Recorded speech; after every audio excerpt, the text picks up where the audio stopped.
Boa noite, investidores. Estamos aqui para mais um fechamento semanal de mercado. Hoje, dia 4 de outubro, oficialmente no último trimestre do ano. Hoje com meu colega Pedro Sequin, para comentar os principais acontecimentos e performance de mercado da semana, tá? Começando como tradição lá por fora, dessa vez no Oriente Médio, a gente teve uma nova escalada do conflito ali envolvendo Israel, Hamas, Líbano e agora o Irã também, né? Recapitulando, nas semanas anteriores o Israel começou uma ofensiva no sul do Líbano, na região controlada pelo grupo terrorista Hezbollah, ataques muito bem sucedidos por sinal, lembrando que é um grupo financiado pelo Irã, e o Irã, essa semana, fez uma retaliação em um tom bem alto, né?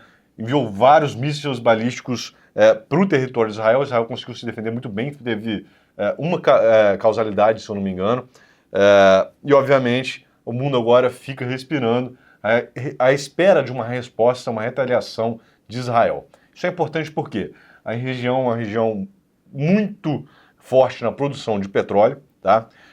Até o momento, né, era Israel, a faixa de Gaza ali no Hamas, o Hezbollah ali no Líbano. Nenhum desses players são grandes produtores de petróleo, não são relevantes na produção e no escoamento de petróleo. Entretanto, o Irã é um grande produtor de petróleo e, principalmente ali, tem o Estreito de Hormuz, que de um lado está o Irã, de outro lado está a Arábia Saudita, onde é escoado boa parte da produção de petróleo da região.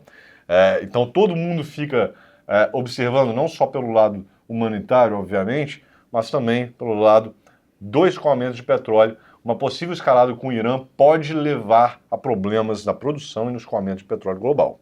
E hoje, como é que o mercado comportou, Sequin? Bom, Disse, eu acho que vale adicionar um componente que é os Estados Unidos, uma figura importante desse conflito, que é um aliado de Israel. Então, obviamente, quando a gente fala de tensão com a maior arcabouço militar do mundo envolvido, obviamente isso pode adicionar uma magnitude além do que a gente via de forma habitual. Então vale entender que quando a gente se trata de um grande produtor de petróleo e altamente influente na cadeia de distribuição global de petróleo, que é o Irã, o petróleo acabou refletindo de uma forma muito abrupta, subiu quase 10% essa semana, e vale também destacar que isso ainda não é fato, né? Assim, se tiver qualquer arrefecimento das tensões, tudo se indica que isso tende a se arrefecer e voltar a preços acomodados como a gente vinha antes. Afinal de contas, a gente não teve produção nem escoamento sendo afetado ainda, né? Agora, passando para os Estados Unidos a gente teve vários dados, tanto de atividade quanto de mercado de trabalho, muito importantes, tá? Também fazendo uma breve recapitulação, os Estados Unidos começou a cortar juros, principalmente porque o Fed, o Banco Central Americano, tinha uma preocupação em relação à força do mercado de trabalho americano, que saiu ali da mínima do desemprego histórico de 3,4% até os atuais 4,2%. E a gente começou a semana na segunda-feira com o discurso do Powell, tentando dar uma acalmada nos operadores e no mercado, na expectativa de corte de juros. Ele começou com corte de meio e veio nessa segunda falando que tinha muito corte já precificado na curva, ou seja, o pessoal achava que a velocidade imprimida no primeiro corte seria para as reuniões subsequentes. Então ele deu uma acalmada nessas expectativas. E aí na sequência a gente teve PMI de manufatura, veio estável. Agora, mais importante que manufatura, PMI de serviço. Ele subiu muito, veio muito acima das expectativas. Lembrando que serviço é o setor da economia, na maior parte do mundo, que mais emprega. Aí a gente começou a ter os dados de mercado de trabalho. JOLTS é número de vagas em aberto, tá? Esperavam-se 7,6 milhões de vagas em aberto, esse número veio na casa dos 8 milhões, bem acima do esperado. Criação de novas vagas, que era exatamente o número que mais preocupava o Fed. Era esperado com 147 mil novas vagas e foram abertas 245 mil, muito acima do esperado. E também tivemos revisões de meses anteriores para cima. E a taxa de desemprego saiu de 4,2% para 4,1%, ou seja, caiu.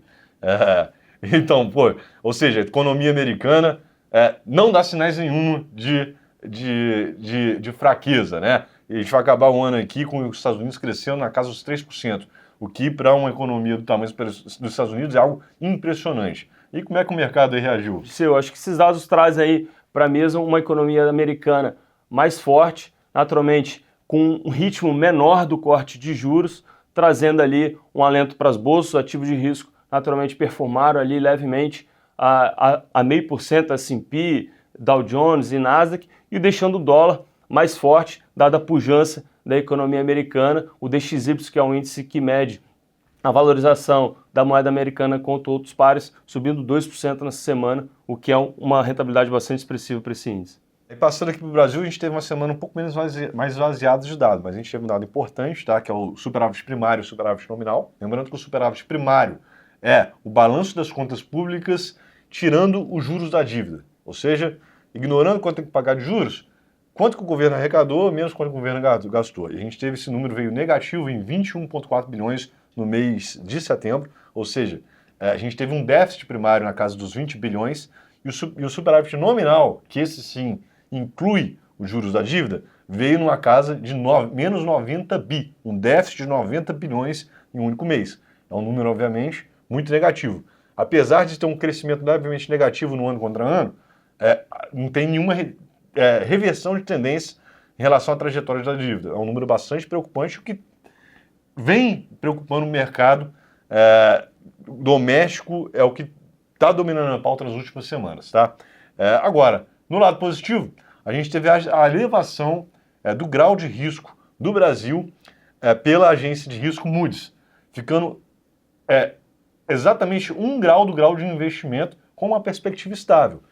E causou um pouquinho de confusão no mercado, porque a Moody's cita a atividade econômica brasileira, ok, essa aqui está realmente crescendo, o Brasil está crescendo muito acima do esperado, atividade pujante, e também ela ponderou que a trajetória fiscal brasileira, ainda que tenha dúvidas, tem um arcabouço, está bom frente aos pares. O que, pelo menos o investidor local fica um pouco cético, né? Mas, no geral, é uma notícia que, principalmente para o investidor estrangeiro, é excelente, né?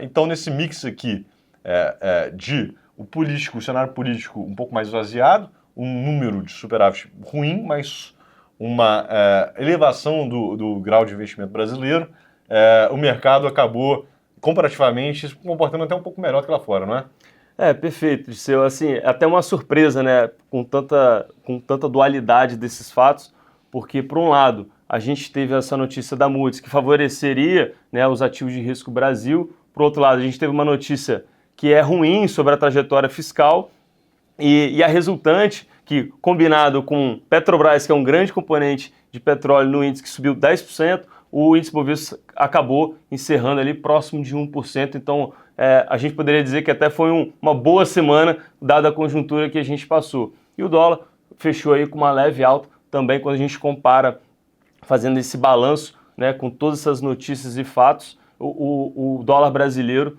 certamente ele até surpreendeu frente aos outros pares emergentes e o que a gente até acredita, dado a atividade que está muito forte, isso chama a atenção de muita gente. Bom, e na semana que vem é uma semana cheia de dados de inflação, tá? Na quarta-feira a gente tem o IPCA do mês de setembro aqui no Brasil, né? O IPCA cheio do mês de setembro, lembrando que o IPCA 15 surpreendeu positivamente, veio bem abaixo, tá?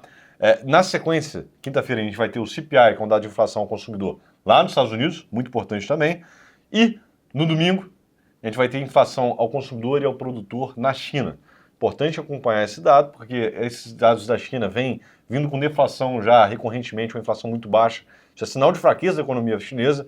Se esse número, contraditoriamente, né, se a inflação lá sobe, será boa notícia para o mundo e também para o Brasil, principal parceiro comercial da China. Além dos dados econômicos aqui, a gente também vai começar a temporada de resultados das empresas lá nos Estados Unidos, referente ao terceiro trimestre desse ano, não é, Sequim?